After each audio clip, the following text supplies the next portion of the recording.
के मन अगर होई तो गे गोरी सुन मिले के मन अगर होई तो गे गोरी ओहे चिरैया गाम गे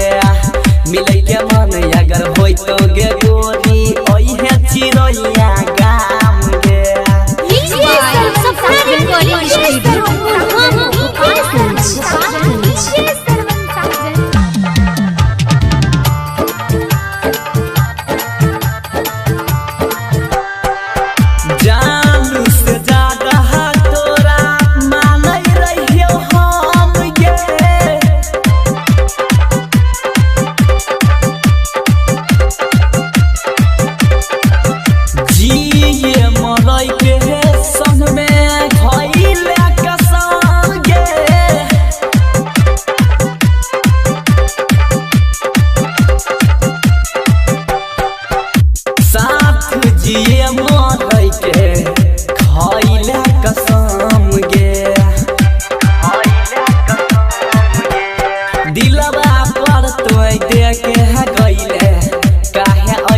जखम गे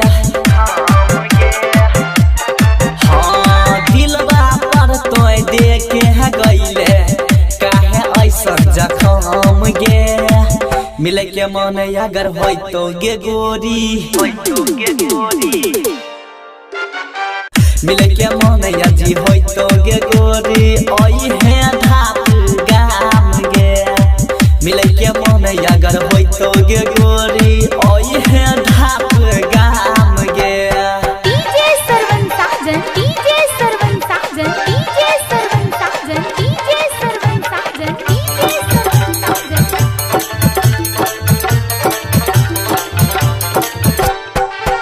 जाए से पहले हमर मान ले तू बात गे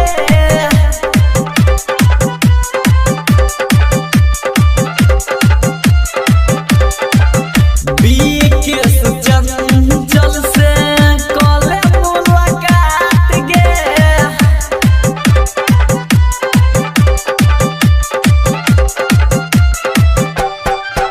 जाके करो सन से कले मुलाकात गे तोरा खातिर भगेलो गोरी प्रमोद प्रेमी के शाम गे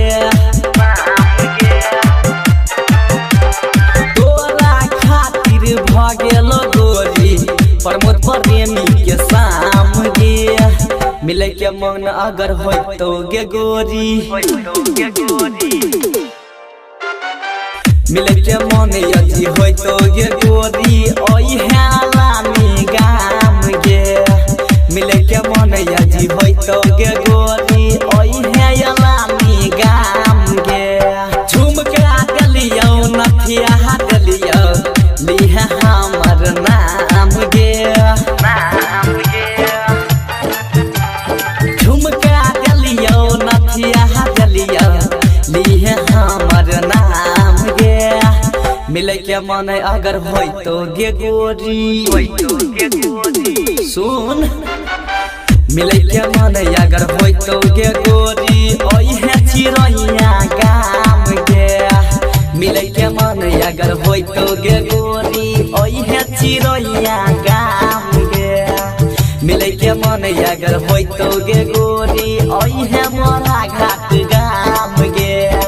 मिले के मन अगर होई तो गे गोरी ओहे मोरा घाट गाम गे सपना रिकॉर्डिंग स्टूडियो